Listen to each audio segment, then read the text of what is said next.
Over the past few years, there seems to be a big movement where digital video creators are trying to create something that resembles shooting on film. Well, that's kind of always been the case, but to me, it's just way more in your face now. And depending on your ability to edit, this can be difficult and require a few different plugins. However, I recently stumbled upon a plugin called Dehancer that essentially gives you everything that you want to get the film look in one plugin. Full disclaimer, I was given a temporary license from Dehancer to unlock Dehancer to try it out, with the possibility of making a review. Dehancer does not get to review or edit what I say in this video, and it's actually quite the opposite. They told me that we are looking for an honest review as it can help us improve, so we do not impose any requirements on what you say about Dehancer. So again, everything in this video are my own personal thoughts and feelings.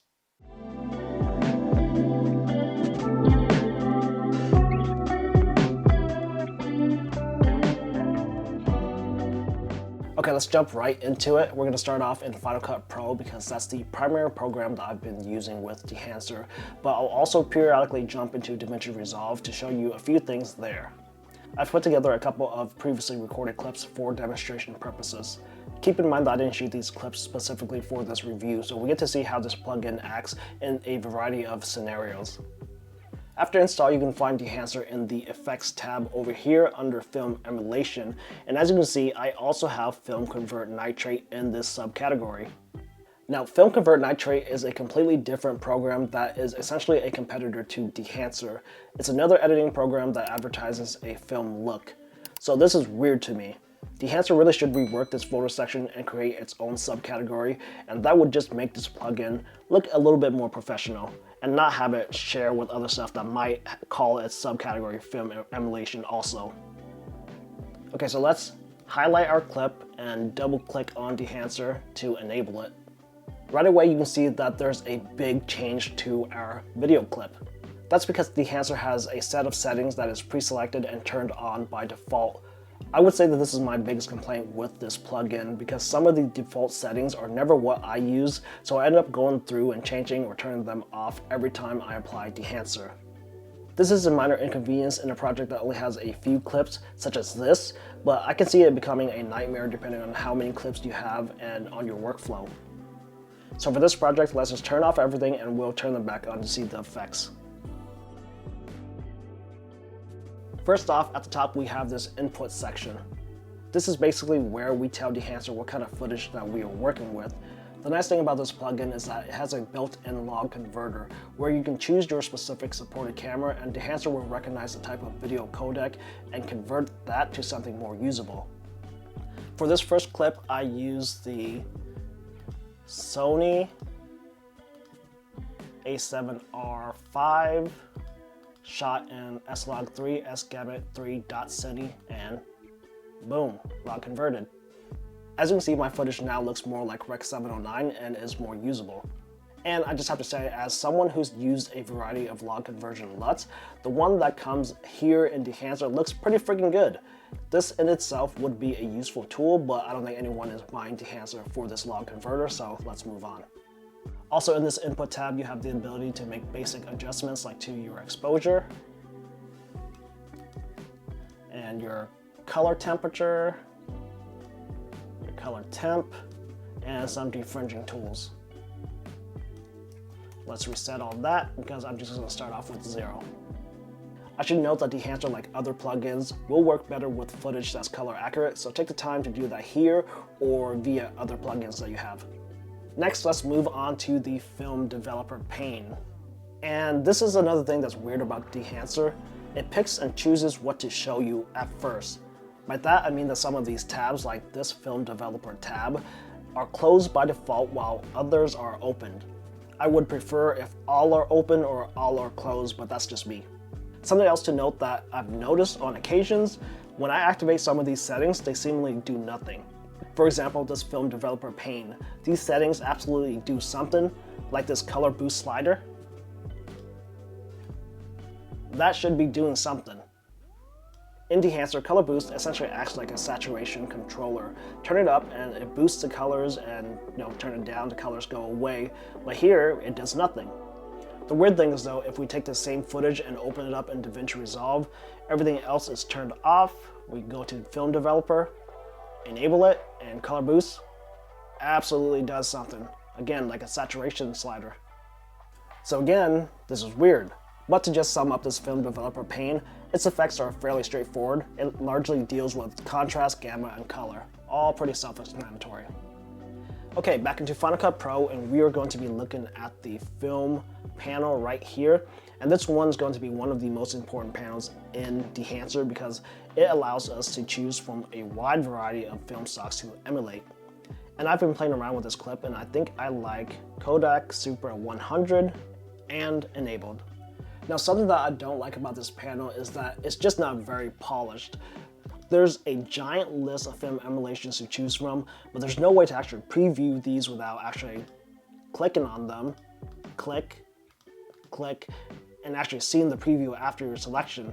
And again, there's a giant list, so it's just time consuming going back and forth every single one if you're trying to see how every single film stock is going to affect your video clip. And there's got to be something better. And that's why I want to show you something else like Film Look down here, which is another plugin that I have, is another competitor to Dehancer, but just check this out. If I open up the presets, again, this is my log footage. If I just click on this, it gives me a previewer. Much cleaner and more polished than Dehancer, so there is room for improvement there. Okay, next let's talk about film compression, and you can see that by expanding this panel. Now, what film compression essentially does is compress or flattens out the highlights. So let's enable it here. Then we can just play with it and check the highlights right here. You can see that it's brighter and flattens out. White point, check on the windows.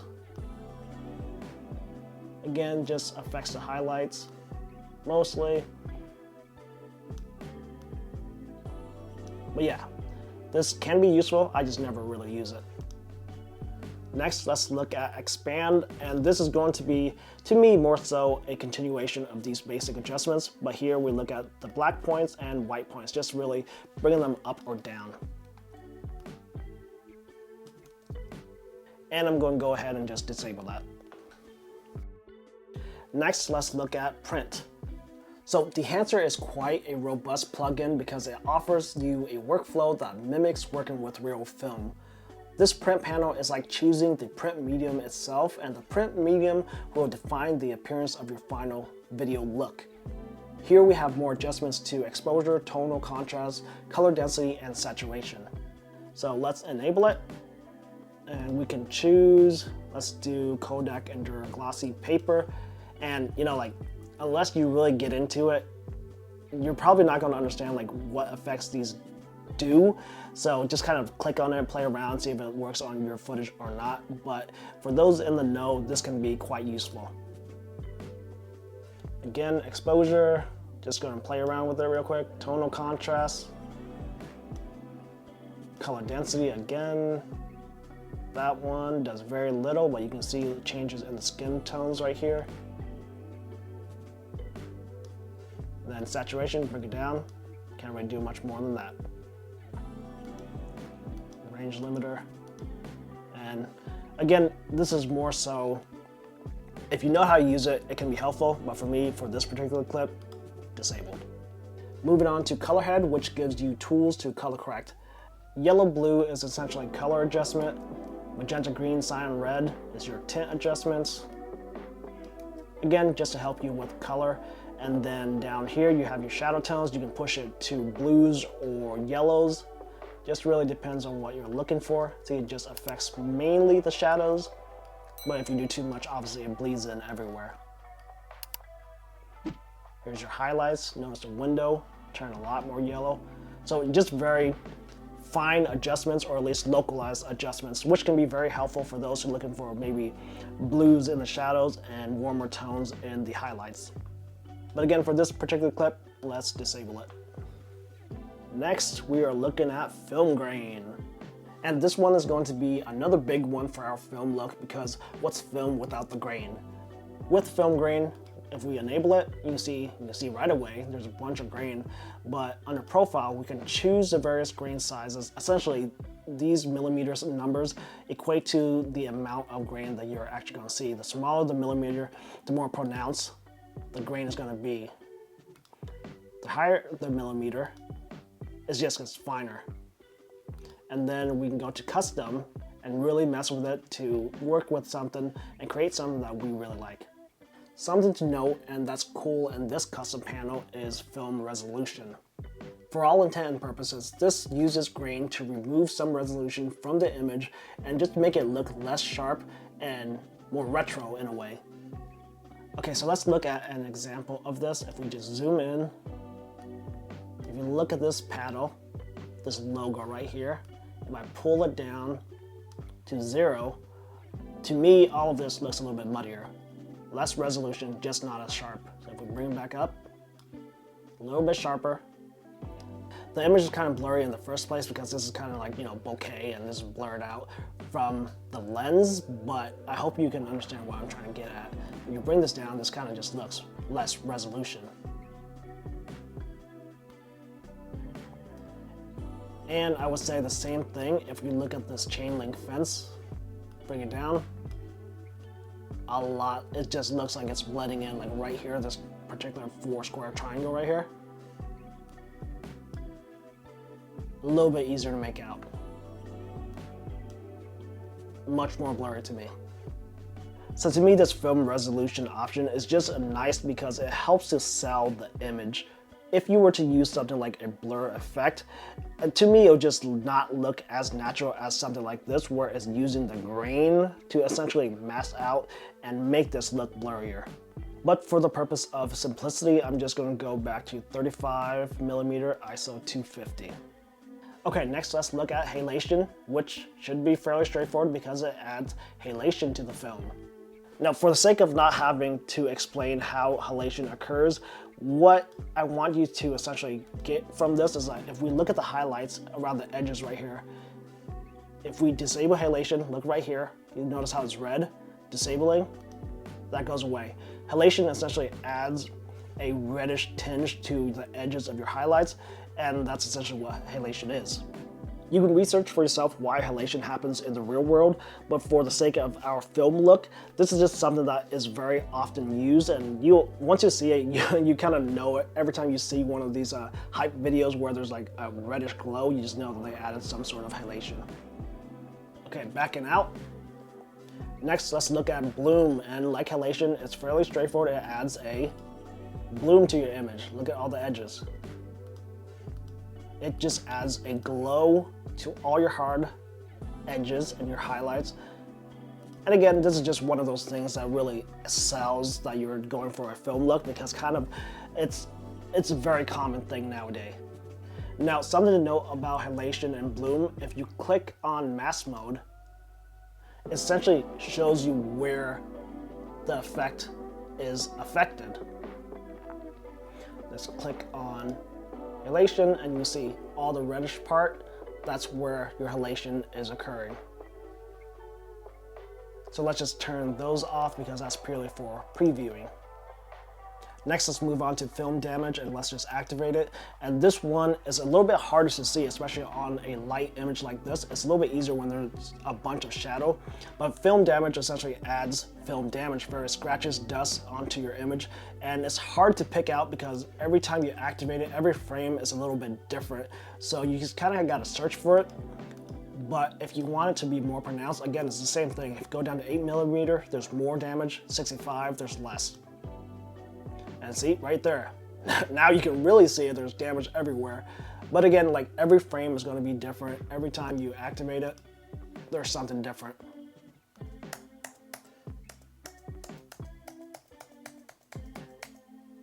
For me personally, I like to keep it around 35, just so it's not so much in your face, but you can kind of pick it out in various spots.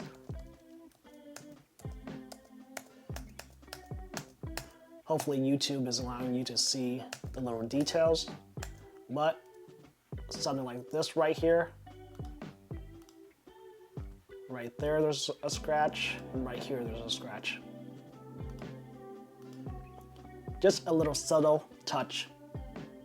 Now next up, let's look at film breadth. And this setting essentially gives us an inconsistency to our video clip. And film breadth essentially changes your exposure, contrast, and color from frame to frame as your video clip or the film moves along. To me, using this setting is really just to help you sell that you're looking at a film-like video, because we're going for that inconsistent look. Everything's kind of different all the time. There's scratches here from film damage, colors are shifting everywhere. So it just helps to sell that retro look. This isn't really something that I'm looking for, so I'm just going to disable it. Next up, let's look at gate weave. Right away you notice there is a little bit of a crop, and that's needed because what gate weave does is essentially it shifts and moves your video clip around as if the film strip is bouncing around in a projector. So it's just emulating that inconsistency again. So let's take a look at that. I don't know if you can notice, but things are definitely moving around a little bit. Just right there, you see that little shift? Okay, let's go back to that clip. And for me personally, I don't really like gate weave, so I'm going to disable that. Then these next couple of panels are going to be fairly straightforward. Vignette has options for vignetting. Monitor gives you monitoring tools like your false color and your clipping indicator just to check your exposure. Then output, I think of this kind of like an opacity slider. If I lower this all the way down, everything that I've done previously does not show up. Then as I crank it up, everything's back. Then we have LUT generator, which can be useful because using this panel, you can create a LUT from what you've done in the past in this Dehancer panel. And again, it just creates a LUT that you can apply to other clips. Then the last panel, we have options, which is, again, pretty straightforward. License info, where you can check, see the status of your license for Dehancer, and then check profiles, where you can download more camera profiles. Okay, before we end things, I want to hop back into DaVinci Resolve. Everything that I've shown you so far is going to be the same between Final Cut and DaVinci, but an option that DaVinci has that Final Cut doesn't is overscan. To me, this is such a good tool as it essentially provides us with an overlay of the film gate or the holes that the sprockets use to move the film along. This isn't critical, but in a world where we're trying to sell a trendy film look, stuff like this gets more attention. And here, we get to choose the film gate that matches what we're going for. You can just move along, choose the various film stocks. And let's say I'm sticking with Super 35 right now. Now the nice thing about Dehancer's overscan is that it's actually animated. So if I press play, just take a look at these sprocket holes, everything's moving along, and even these edges are animated. Everything's kind of like shifting as the video clip moves along. But if I don't want the edges to be animated, I can click on static gate, and now that stays still as these holes are animated. To me, this is such a high quality overscan plugin and is the best that I've personally seen. It's just a shame that it's not available in Final Cut right now. Overscan actually was just released for Dehancer for Adobe Premiere and After Effects today, so hopefully it'll be coming to Final Cut soon. Alright, that was a bit to go through because Dehancer is quite a robust plugin and there's a lot of options to choose from, but honestly, if you're trying to crank out a quick video with a film aesthetic, there's really only 4 options that you need to enable and pretty much call it a day. Okay, we've seen this first clip, so let's just move on to the next couple, and all I'm going to do is activate Dehancer, and again, because stuff is already enabled, I'm just going to go back and turn everything off, and the only settings that I'm going to activate is my film emulation. I'm going to choose Codec Vision 3 200T. Then I'm going to activate film grain, halation, bloom, film damage, and that's my film look. Then I can copy this and just paste it onto my other clips, and now I have a whole timeline of filmic looks. Now with just those 5 settings, I got a super fast film look, and obviously this is a very lazy way to approach this, but those 5 settings alone really give you the backbone for what you need. Then if you want to tweak various aspects of the color or your clip, you can go back and make adjustments.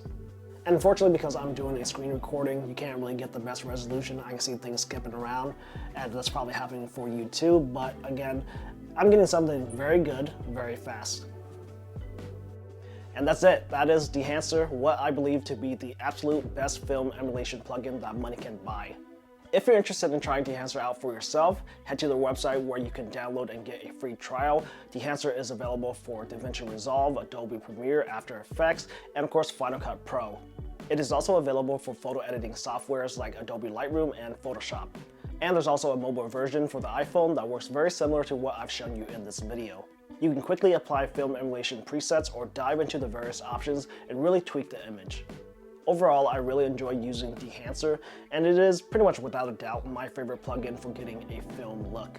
I can honestly recommend this plugin, and if you're interested in trying it out for yourself, you can use the discount code HAI, H-A-I, my first name, for 10% off your purchase and to help support this channel. As always, thanks a lot for watching this video. If it has helped you out or you liked it, I'd really appreciate if you can give the video a thumbs up. Share this video around, comment down below any thoughts or questions that you may have. Don't forget to subscribe to this channel for more content, and if you want to further support my work, consider hitting the join button down below to become a member of this channel or become a patron on Patreon. I hope you guys are able to get out and create some awesome things, and I'll see you in the next one.